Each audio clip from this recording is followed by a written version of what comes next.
वाह वाह, क्या कमाल की तस्वीर है। अगर इसे बेच दूं फिर तो मेरी सारी गरीबी मिट जाएगी।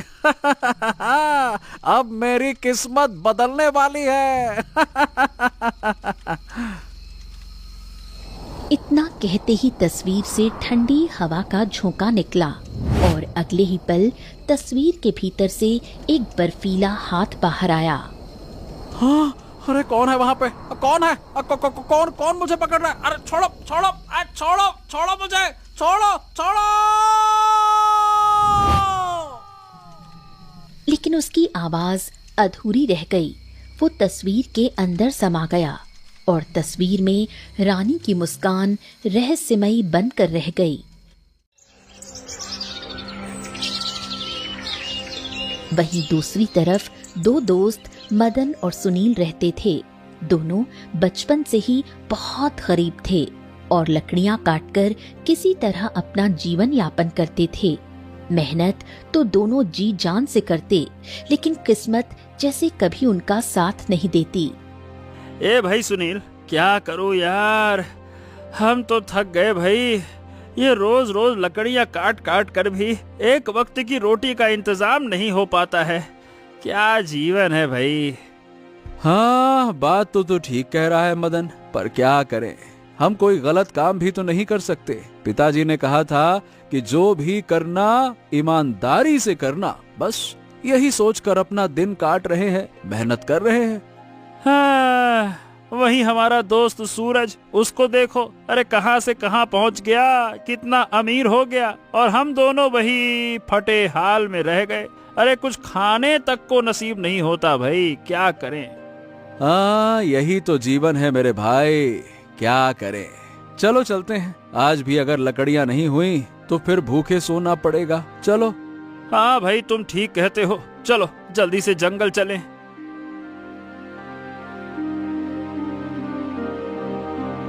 दोनों कुल्हाड़ी लेकर जंगल की ओर निकले और लकड़ी काटने ही लगते हैं कि तभी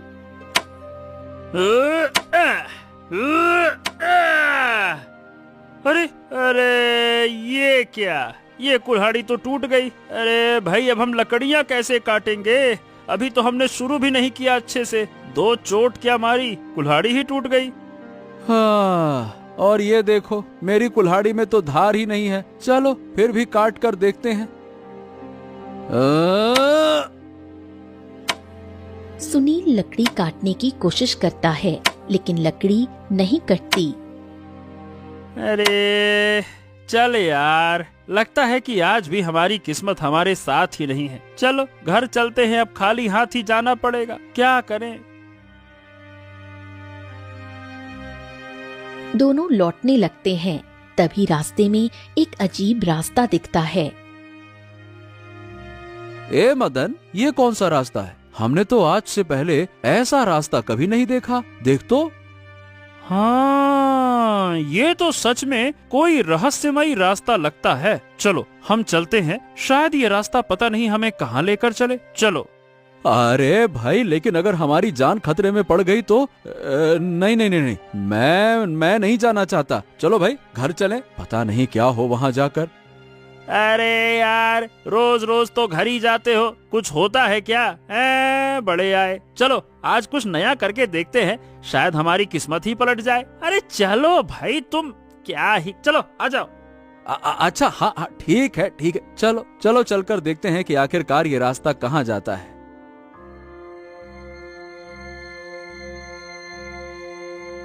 दोनों उस रहस्यमयी रास्ते पर चलते हैं और एक खंडहर महल के पास पहुंचते हैं। अरे ये क्या मदन, हम तो ये खंडहर वाले महल में आ गए। अब भला यहाँ क्या मिलेगा? अरे ये महल खंडहर है तो क्या हो गया, इसके अंदर जरूर कोई खजाना होगा, और देखना हमारी किस्मत पलट जाएगी। लगता है कि हमारी भिखारी वाली जिंदगी खत्म होने वाली है। अरे चलो भाई, आ जाओ आ जाओ। अच्छा ठीक है, चलो आओ आओ आओ। दोनों महल के अंदर जाते हैं। अरे वो देखो, वहाँ पर तो एक रानी की खूबसूरत तस्वीर टंगी हुई है। देख तो मदन, कितनी सुंदर लग रही है ना? अरे यार सुनील, इतनी मेहनत से जी जान लगाकर यहाँ आए हैं और देख तो सही, यहाँ कुछ है ही नहीं, सिर्फ ये तस्वीर दिख रही है। यहाँ तो बस रानी की तस्वीर है और कुछ नहीं है। क्या करे इस तस्वीर का? हाँ, लगता है हमारी सारी मेहनत बेकार हो गई। चलो चलते हैं वापस। दोनों जाने लगते हैं, तभी अचानक तस्वीर से रहस्यमयी आवाज आती है। रुक जाओ, तुम दोनों कहाँ जा रहे हो?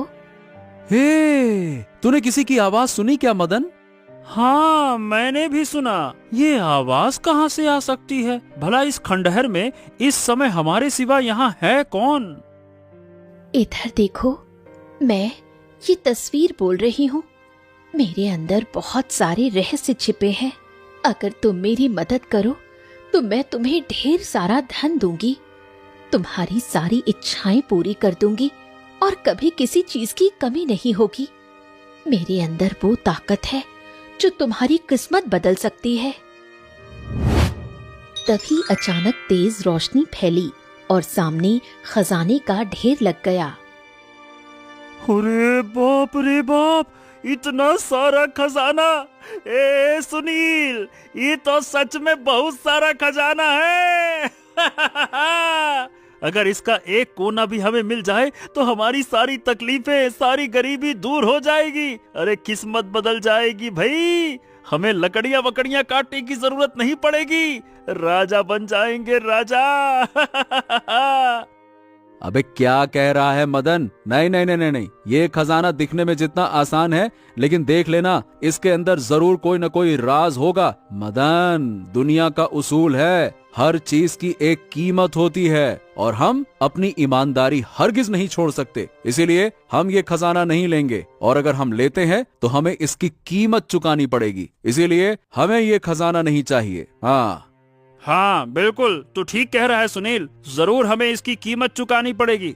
नहीं नहीं नहीं नहीं, हमें ये खजाना नहीं चाहिए। चल भाई, चलते हैं। तुम्हारी इतनी हिम्मत, तुमने मेरा अपमान किया।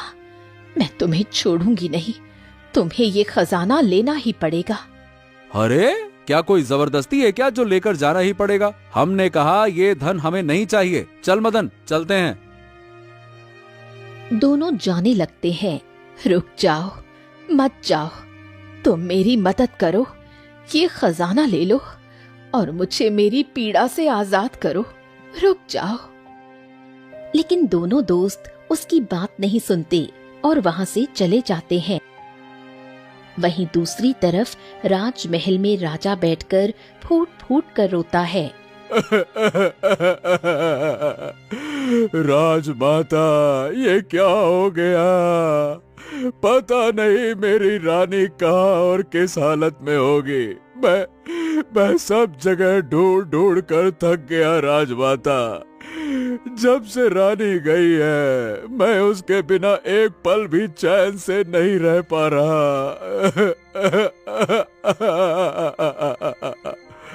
बेटा सब्र कर और दूसरी शादी कर ले। अगर रानी जिंदा होती तो अब तक लौट आई होती। वो अपने प्रेमी के साथ भाग चुकी है। अब तुम कब तक ऐसे अकेले जीवन बिताओगे? तुम दूसरा विवाह कर लो। मैंने तेरे लिए एक अच्छी सी राजकुमारी भी देख रखी है। मुझे तो यकीन नहीं होता कि मेरी रानी ऐसा कर सकती है। हमें धोखा दे सकती है। मैं उनसे बहुत प्रेम करता हूँ राजमाता।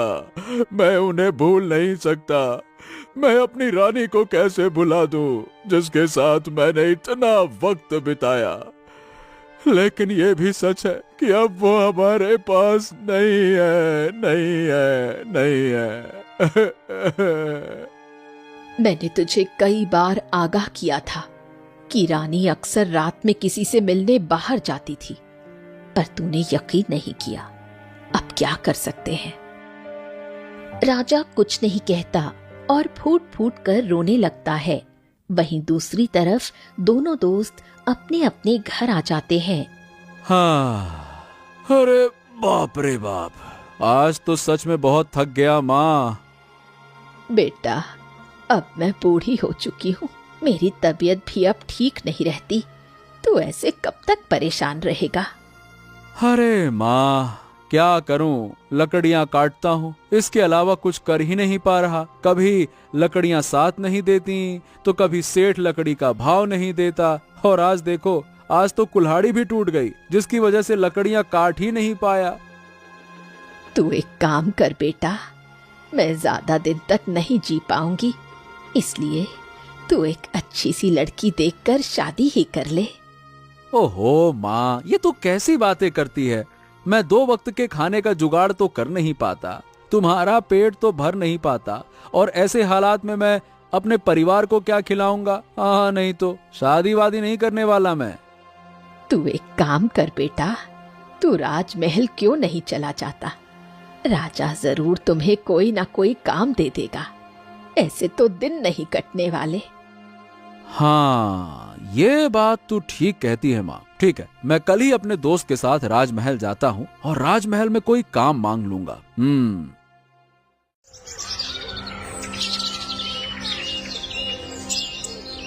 फिर अगली सुबह होते ही सुनील मदन के पास जाता है। ए मदन, कहाँ भाई, तू यहाँ कहाँ भटक रहा है? मैं तेरे घर ही आ रहा था। अच्छा, मैं क्या कह रहा हूँ, चल हम राजमहल चलते हैं, महाराज हमें कोई न कोई काम जरूर देंगे। अरे पर महाराज हमें काम क्यों देंगे? मुझे नहीं लगता कि महाराज हमें कोई काम वाम देने वाले हैं। अरे भाई, हम लकड़हारे हैं, वो तो यही बोलेंगे कि जाओ लकड़ियां काटो, महल में क्या करोगे? अरे भाई, चलकर देखने में क्या दिक्कत है? कोशिश करने से ही कुछ न कुछ जरूर होगा। चलो। हाँ, ये बात भी तू ठीक कहता है। अगर राजमहल में हमें काम मिल जाए तो रोज रोज का ये झंझट खत्म हो जाएगा। चल भाई, चलते हैं। चल।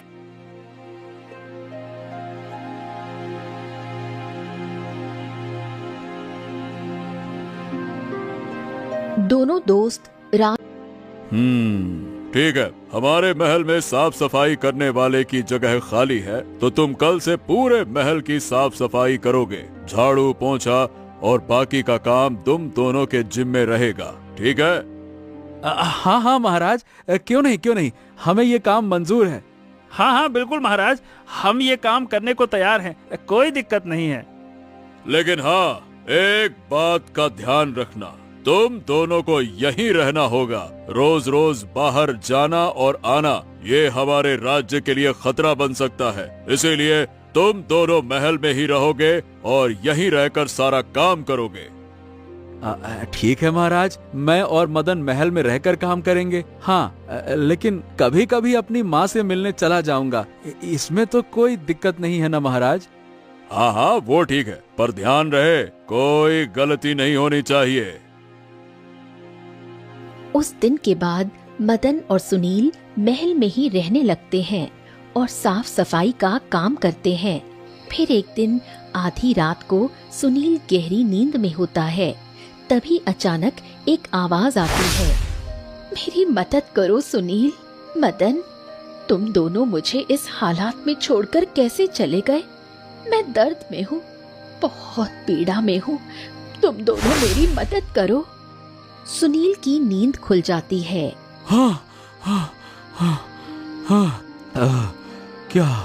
क्या मैं सपने में भी उस तस्वीर की पीड़ा को महसूस कर रहा हूँ और वो मुझे बुला क्यों रही है? आखिरकार क्या है उस तस्वीर का राज? मदन की भी नींद खुलती है। क्या हुआ सुनील? ये तो इतनी रात को परेशान क्यों है? क्या बात है? अरे यार मदन, वो तस्वीर मेरे सपने में आती है और मुझसे मदद मांगती है। हाँ हाँ, यही तो मैं भी तुझसे कहने वाला था। पता है, मुझे भी 2 दिनों से वही तस्वीर का सपना आ रहा है और वो मुझसे भी मदद मांगती रहती है। पता नहीं ये क्या लफड़ा है। चलो, सुबह हो गई, हमें पूरे महल की साफ सफाई भी तो करनी है। चलो भाई।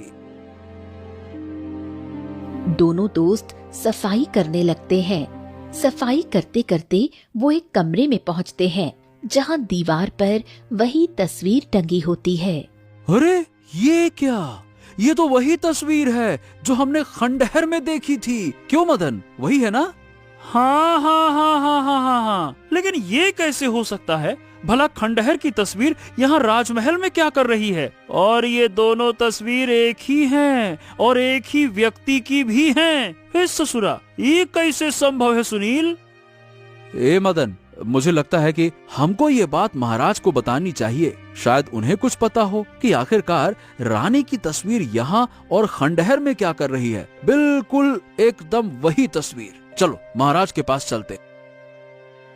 दोनों गलियारे से गुजर ही रहे होते हैं कि तभी वो देखते हैं कि राजमाता मंत्री से चुपके चुपके बात कर रही हैं।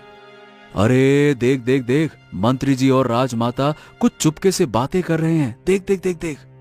हाँ, जरूर कोई राज है। चल हम दोनों छिपकर सुनते हैं। दोनों चुपके से सुनने लगते हैं। मंत्री जी, अब रानी ऐसी जगह है कि जहाँ से वो कभी वापस नहीं आ सकती। हाँ माँ राजमाता, आपने बिल्कुल सही कहा। वहाँ से कोई कभी वापस नहीं आता। रानी उस रहस्यमयी तस्वीर में कैद रहे, इसके लिए आपको जादूगर के पास जाना होगा। हाँ, मैं आज रात ही निकल जाऊंगी। सुनील और मदन ये सब सुनकर हैरान रह जाते हैं। ये क्या चक्कर है मदन? ये तो राजमाता और मंत्री दोनों मिलकर साजिश रच रहे हैं। इसका मतलब ये हुआ कि जो तस्वीर में कैद थी वो असली रानी है और ये लोग उस रानी को हमेशा हमेशा के लिए तस्वीर में कैद रखना चाहते हैं। समझा मदन? हाँ हाँ, और ये तो बहुत बड़ा राज है। ए सुनील, हमें राजमाता का पीछा करना होगा और सच्चाई सबके सामने लानी होगी।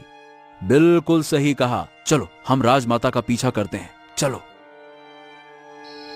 दोनों राजमाता का पीछा करने निकल पड़ते हैं और दोनों पीछा करते करते उसी खंडहर में पहुंचते हैं। हे, राजमाता इस खंडहर में गई जिसमें हम दोनों गए थे। देख मदन। हाँ हाँ हाँ हाँ, लगता है कि फिर रानी के साथ कुछ करने वाली हैं। चल छुप कर हमें जाना होगा, कहीं वो हमें देख न ले। आराम से आराम से। दोनों छिपकर जाते हैं और एक दीवार के पीछे छिप जाते हैं। राजमाता तस्वीर के पास पहुंचती हैं। आइए आइए आइए राजमाता, आपको आने में कितना ज्यादा वक्त लग गया। मैं कब से आपका इंतजार कर रहा था। अब वक्त आ गया है। अब जल्दी से अपना जादू करो ताकि रानी फिर तस्वीर से बाहर ना निकल सके। हाँ रानी माता, इस बार मैं ऐसा जादू करूंगा कि रानी 1 महीने तक तस्वीर में कैद रहेगी। ऐसा मत करिए राजमाता, भगवान के लिए मुझे छोड़ दीजिए। मैंने आपका क्या बिगाड़ा है? आपने मुझे इस तस्वीर में क्यों कैद करके रखा है? मुझे आजाद कर दीजिए। चुप हो जा भिखारी, तू मेरे बेटे से शादी करके रानी बनना चाहती थी। तू कभी मेरे खानदान में बहू बनकर नहीं रह सकेगी। तुम्हें मैं अपने बेटे की जिंदगी से निकाल कर रहूंगी।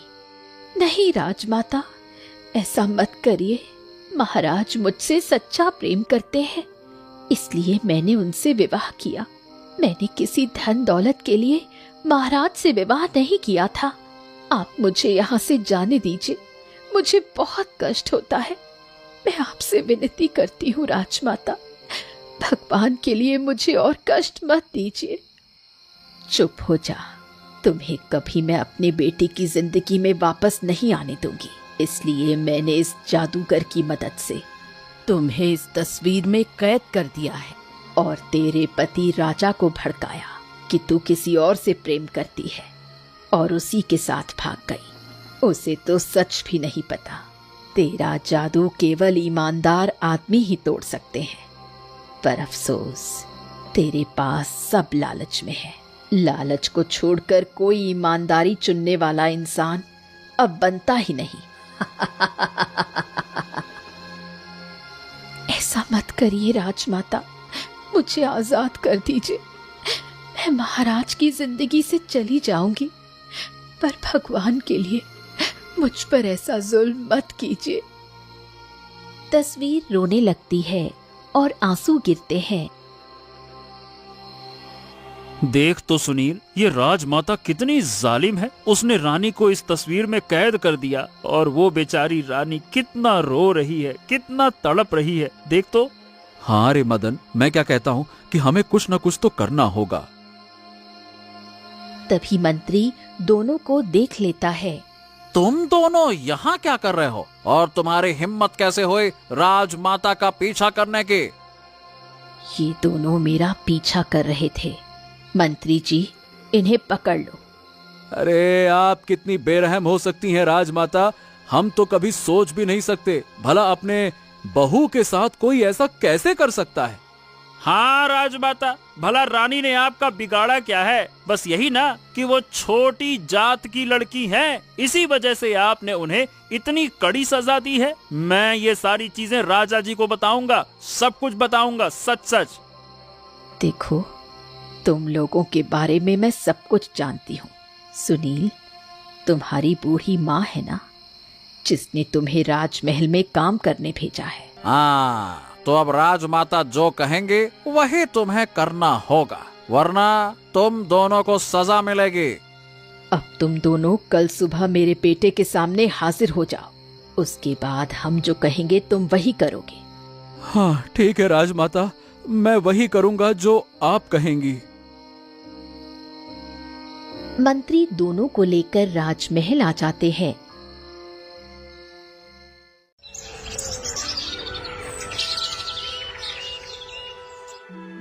और अगली सुबह होते ही महाराज के पास दोनों को ले आते हैं।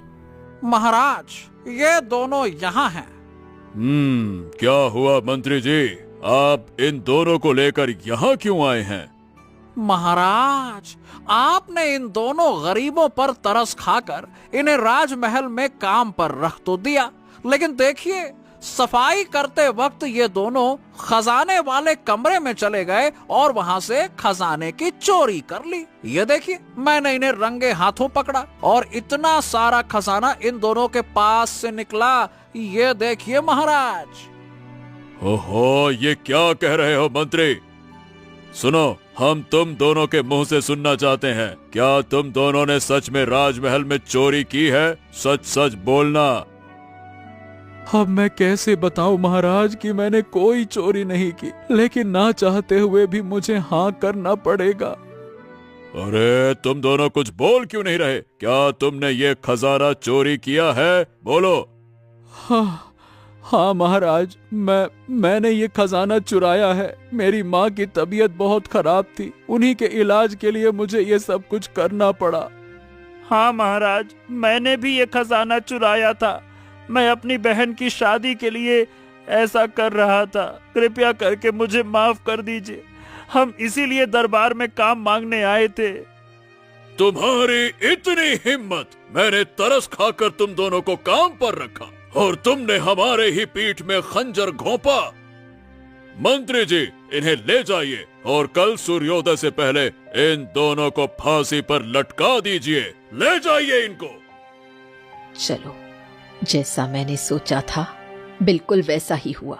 अब ये दोनों हमारे रास्ते का कांटा हमेशा के लिए हट जाएंगे और किसी को शक भी नहीं होगा। जी महाराज, मैं इनको अभी लेकर जाता हूँ। चलो चोरकटों, चलो।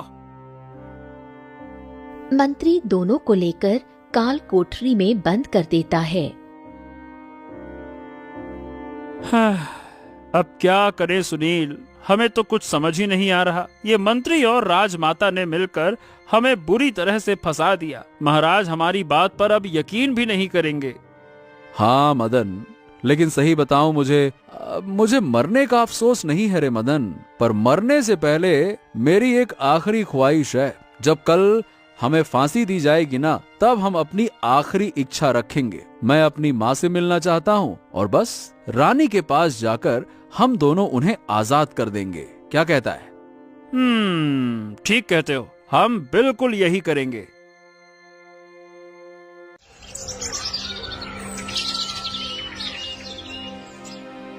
फिर अगली सुबह होते ही दोनों को दरबार में लाया जाता है।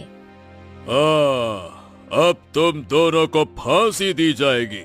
बताओ, तुम्हारी कोई आखिरी इच्छा है क्या?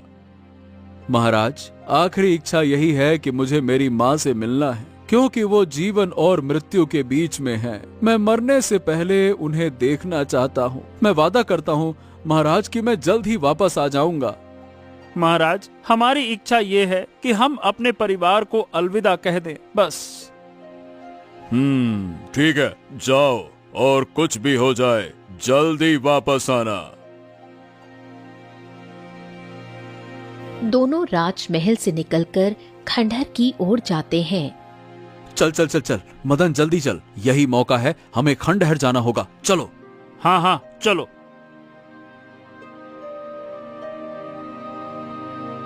दोनों खंडहर में रानी की तस्वीर के सामने खड़े होते हैं। रानी माँ, हम आपको आजाद करना चाहते हैं, बताइए हमें क्या करना होगा ताकि आप इस तस्वीर से मुक्त होकर एक इंसान बन सकें। तुम दोनों मरने वाले हो, लेकिन इसके बावजूद मेरे बारे में सोचा। इसी ईमानदारी से मैं अब आजाद हो जाऊंगी और मेरा जादू टूट जाएगा। तभी तेज रोशनी फैली और रानी इंसान के रूप में तस्वीर से बाहर आ गई। ये क्या चमत्कार हुआ? आप तो सच में तस्वीर से बाहर आ गईं। ये तो बहुत बड़ा चमत्कार है। हाँ महारानी, मुझे यकीन नहीं हो रहा कि हमारी ईमानदारी से ही आपका जादू टूट गया। हाँ, क्यों नहीं। तुम दोनों सच में मेरे लिए भाई बनकर आए। तुमने मेरी रक्षा की। अब चलो हम महाराज के पास जाकर ये सच्चाई बताएं। हाँ रानी माँ, चलिए। तीनों राजमहल लौट आए। राजा रानी को देखकर उठकर भागते हैं। हाँ, रानी, तुम कहाँ थी? इतने दिनों से हम तुम्हें ढूंढ कर परेशान हो गए थे। तुम्हारे बिना हमें एक पल भी चैन नहीं था। बताइए रानी, आप कहाँ थी? बताइए। ये क्या हो रहा है? ये कैसे संभव है कि रानी तस्वीर से आजाद हो गई? ऐसा नहीं होना चाहिए। अब क्या होगा? महाराज, आप अपनी माता से पूछिए और मंत्री जी से भी। इन दोनों ने मेरे साथ कुटिल खेल किया। किसी जादूगर के साथ मिलकर मुझे जादुई तस्वीर में कैद कर दिया गया ताकि मैं आपसे दूर रहूं। उन्होंने ये झूठ फैलाया कि मैं किसी लड़के के साथ भाग गई हूँ। राजमाता तो मुझे छोटी जात की लड़की मानती थी, इसलिए मुझे कभी बहू नहीं बनाना चाहती थी। ये दोनों लालच के लिए नहीं, बल्कि ईमानदारी के कारण मेरी मदद करने आए थे। इसलिए मेरा जादू टूट गया और मैं आजाद हो पाई। राजमाता, आपने ऐसा किया? मेरी पत्नी के साथ आपने ये क्रूरता कैसे की? और मंत्री, हमने तुम पर कितना भरोसा किया था और तुमने भी हमारे साथ धोखा किया। सैनिकों, इन्हें अपने कब्जे में ले जाओ और इन दोनों को काल कोठरी में बंद कर दो। इन दोनों ने हमारी रानी के साथ बहुत बड़ा अन्याय किया। ले जाओ इन्हें। बेटा, मुझे माफ कर दो। मैंने गलती कर दी। मैं ऐसा कभी नहीं करूंगी। मुझे एक मौका दो। बस राजमाता, गलती की माफी मिल सकती है पर अपराध की नहीं। आपने हमारी रानी को मारने की कोशिश की और सालों तक तस्वीर में कैद रखा, और ये माफी के लायक तो हरगिज नहीं है। सैनिकों, ले जाओ इन्हें। सैनिक राजमाता और मंत्री को गिरफ्तार करके ले जाते हैं। रानी और राजा दोनों सुनील और मदन के आगे झुकते हैं। हाँ, तुम दोनों सच में इंसान नहीं भगवान हो, भगवान। अरे भाई, तुमने हमारी खुशियां वापस लाई हैं। तुमने मेरी रानी को सुरक्षित मेरे पास पहुंचाया। वैसे हम अपनी नादानी पर शर्मिंदा हैं। हमें माफ करो। हमें ऐसा कुछ भी नहीं करना चाहिए था। मतलब आप दोनों को फांसी देना और ये वो। गलती हो गई।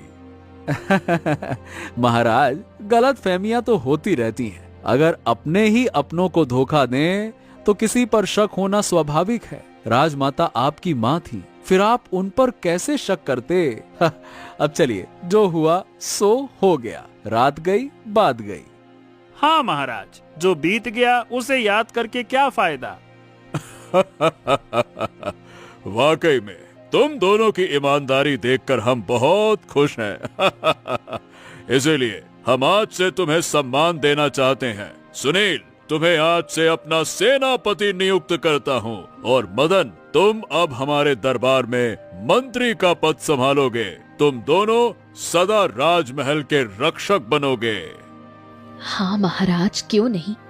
इन्होंने मेरी रक्षा की, अब से मैं इन्हें अपना भाई मानूंगी। अगर कभी इन्हें किसी चीज की कमी हो तो वो मेरे पास आकर मदद मांग सकते हैं।